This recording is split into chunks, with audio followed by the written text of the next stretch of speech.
Russia's Vladimir Putin has been embarrassed yet again, with the Kremlin's state-of-the-art submarine being hacked. Ukraine now holds its blueprints, its rosters, and engineering specs. Indeed, this isn't just a propaganda victory, it's a strategic humiliation for the Kremlin and its incredibly important nuclear triad. And it comes at a time when the Trump deadline for the Kremlin has run out, that 100% oil tariff ever looming, and well, all this whilst Russia makes very little gains on the battlefield.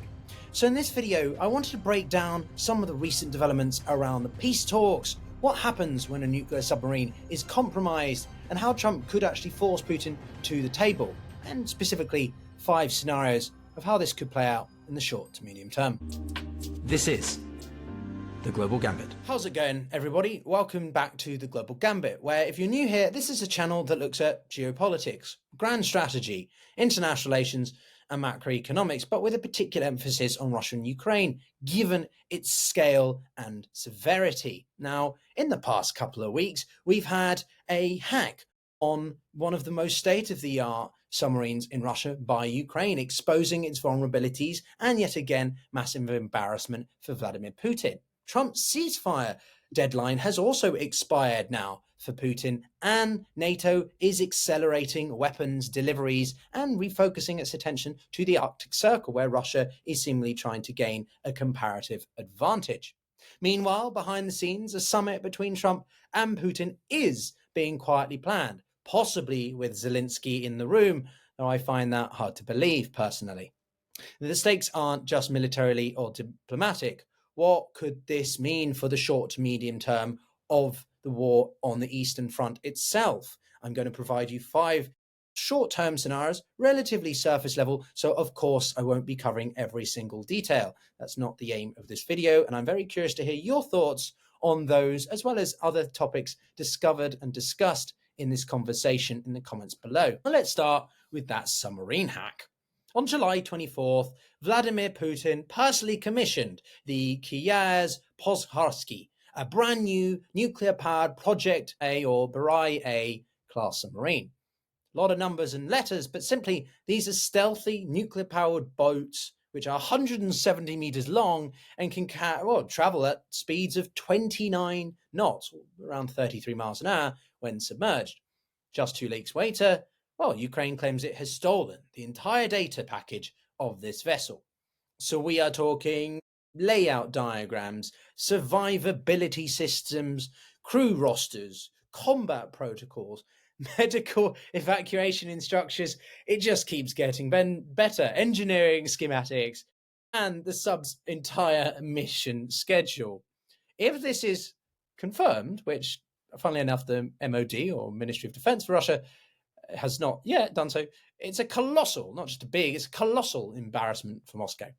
One expert has been quoted as saying, if it can be verified, then it will be serious setbacks for their strategic ambiguity or strategic overall layout across not just the Arctic, but the Atlantic, the Pacific, anywhere within Russia's sphere of influence, and that they're able to carry this sort of plausible deniability of their presence. Indeed, it goes quite against what Trump was suggesting he was going to do or had done in the relocating of 2 US nuclear submarines vis-a-vis Russia's proximity and perimeter. Now, this isn't obviously symbolic for the reasons I've just laid out, but these submarines, of which there are plus 30 of Russia's broader extensive submarine arsenal, are central to its nuclear deterrent. Each vessel can launch 16 Bulava SLBMs, submarine launched ballistic missiles, some of the most versatile of any missile class, each capable of therefore carrying around 10 nuclear warheads. And this is the backbone of Putin's what's known second strike capability. And so now Ukraine knows exactly how to neutralize it. And the implications for NATO, moreover, for deterrence theory, if you like, and for the credibility of Russia's navy are enormous. I mean, you can argue, what does Russia have left of a navy in the Black Sea? But it still does have one present around the North sphere in the country and in the East as well. But as we know from the tsunami and other issues that I intend to cover at some point, it's facing yet again setbacks and may well be the second strongest navy in Russia after, well, maybe a bunch of boats. Who knows, really? It's hard to keep up with the rate at which things are going bad for Putin. Well, especially as NATO expands its presence in the Arctic, or otherwise known as High North region, in an announcement it said just last week. And also anti-submarine warfare becomes a much more big of a priority for nation states, particularly those that are seeking to counterbalance against the Chinese-Russian cooperation around the Arctic, even though Russia has its reservations. And I will be releasing a video on the limitations of Russia-Chinese relationship and how China even might be trying to take back part of Eastern Russia in the future. So do subscribe if you're interested in that kind of content. Now, let us not understate this. The Ukraine hacking into one of Russia's most advanced nuclear submarines, not just any, is more than just PR. It's a strategic blow with ripple effects across its entire military doctrine and deterrence theory and elite confidence in Moscow. If Putin didn't already have a fragile foundation, he certainly does. Now, it matters because in nuclear strategy, credibility is everything.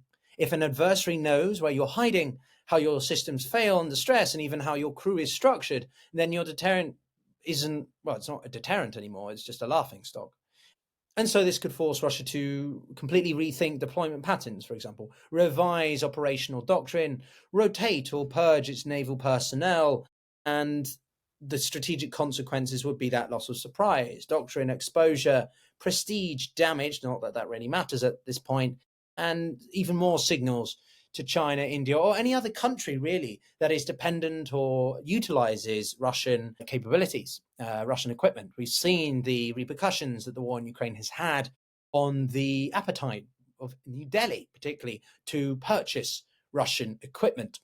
So this breach isn't just an exposure of a submarine. It exposes the myth of invincibility that the Kremlin now even more relies on, which is that nuclear deterrence. Kinetically speaking, Russia has been embarrassed for 3 years, and revisions have been made about what we used to think was the second most powerful military.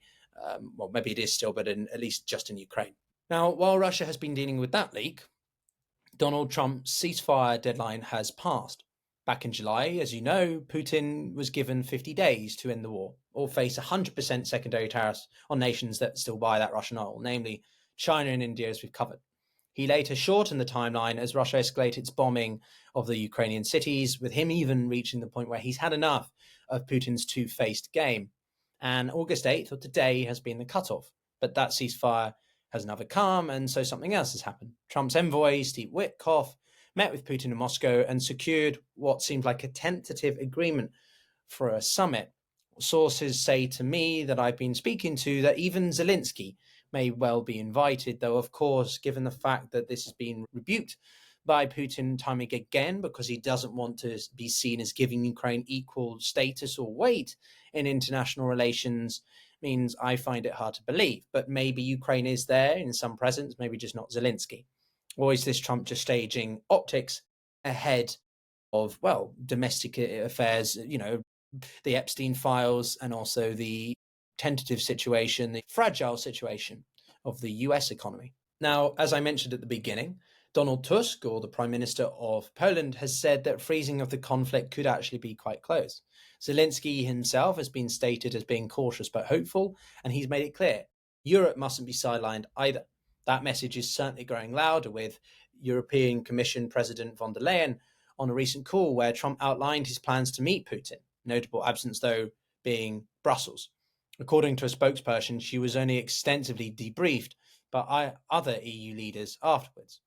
So this reflection, such an exclusion approach, reflects a broader concern that Europe could be reduced to being a bystander in any peace process, which ultimately affects its security far more than the United States, and something that Trump has done already, sidelining Ukraine with those talks in the Middle East between Russia and the US, which were seen more as a restoration of relations than really about genuine peace talks. And Zelensky has been clear that without European buy-in, any peace deal risks lacking legitimacy.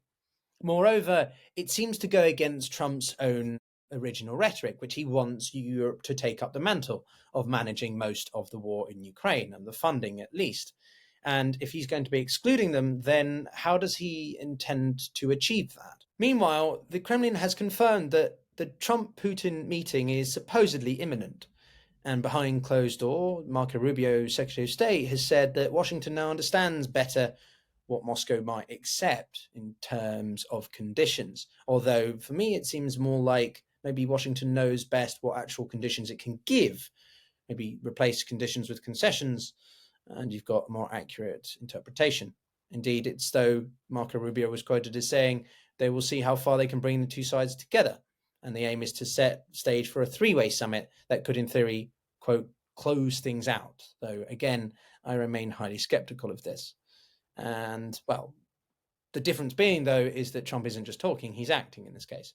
In a move designed to increase Putin's enablers, Trump has slapped an additional 25% tariff on India for continuing to import Russian oil. This marks a dramatic escalation in his sanctions strategy, not just targeting Russia, but, well, one of its lifelines, and particularly India, a country that the US has been courting for decades to try and bring closer in a counterbalance against China. Now, the question is whether this is the beginning of serious diplomacy or just the latest phase of economic brinkmanship dressed up as Trump peacemaking. So with that, I wanted to come to sort of 5 potential scenarios in this. Again, these are not meant to be exhaustative because one never knows what could happen each day, let alone in a year or 6 months from now. But the point is, how could these developments, which seem to be being corroborated across multiple channels, play out? Number one, of course, there is a ceasefire, even a high unconditional one. Now, naturally, this is highly unlikely. Putin has made it clear he will not stop until Russia achieves its territorial objectives, or what he sees as Ukraine being, westernized and therefore an existential threat to the Kremlin. It also rejects any proposals of sweeping sanctions as being a big deal. And, well, under any conditional ceasefire, the front lines would be frozen. And, well, that's not going to happen because Russia is making gain, albeit tiny, on Pokrovsk and, well, Chesnohar. Second is some kind of tactical pause or frozen lines. Now, this is more realistic. If any tactical or kinetic change were to happen, it most likely would be this one. As winter approaches, both sides could agree to a pause in the hostilities. Putin may lock in territorial gains in eastern Ukraine and propose talks about talks. This would stabilize the battlefield temporarily while allowing Russia and Ukraine to regroup. Don't forget, Ukraine has Patriots that are supposed to come in early 2026, and it's a way to consolidate that power without conceding defeat, at least for Russia, but it could also benefit Ukraine in theory. There's a lot of unknowns, though, whether Trump would perhaps suddenly change how much he's willing to support Ukraine if he got a ceasefire versus Russia, which could sort of persuade its supporters like North Korea to maybe ramp up support in time for a supposed counteroffensive, which was made to look like a false flag, for example. Third is that Ukraine holds with NATO help. Well, this could, as I say, sort of come in scenario 2, but Russia could be blunted in its offensive even further with more reassurance forces, as one NATO document I read has emphasized, perhaps stationed in Kiev, and that could prevent further collapse were Russia to spring some kind of subsequent surprise.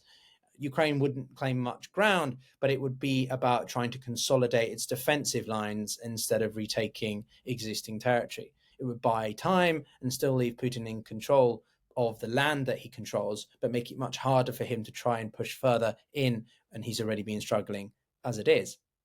Fourth is this less favorable situation, catastrophe, in the sense that whilst this initial ceasefire is established, Trump also cut some kind of backdoor deal with Putin and sidelines Kiev, saying that if you do this, we'll give you Y, or if you agree to these terms, Putin, I'll cut my support for Ukraine entirely, leaving European powers to struggle to fill that vacuum.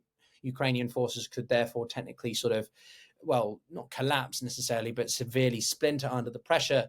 And, well, even if there was a tentative pause, Russia could then capitalize on this to try to, well, overrun a Ukraine that was suddenly fragmented. And this is a nightmare scenario for both Kiev and the EU.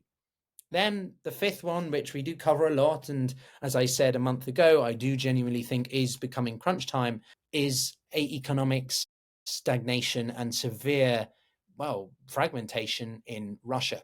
The sanctions do bite. China distance itself.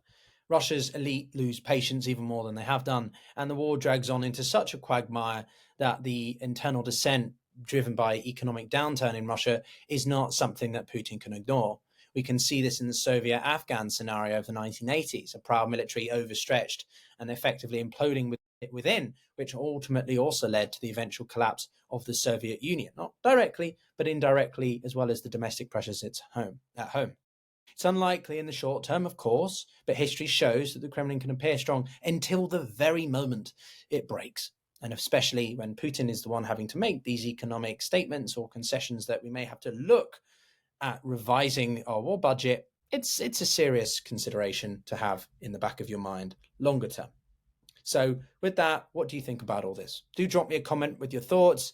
Subscribe if you enjoyed this brief but overviewing take on various elements, and do give the video a like. It really helps. If you're new here, my name is Pyotr Kurzin. I'm half Russian, half English, having been brought up predominantly in the West, but also with a lot of influences from the Slavic or specifically Russian world. And I try to make sense of how those two come together in this post-Soviet Cold War world, and well, one that I grew up with, and well, bring that to the channel in terms of also international events from all over the world, with my experience of having worked in the UN, the World Bank, and living across the globe, including Africa and Russia and Ukraine for brief times, and interviewing guests from diplomats to analysts to journalists and more.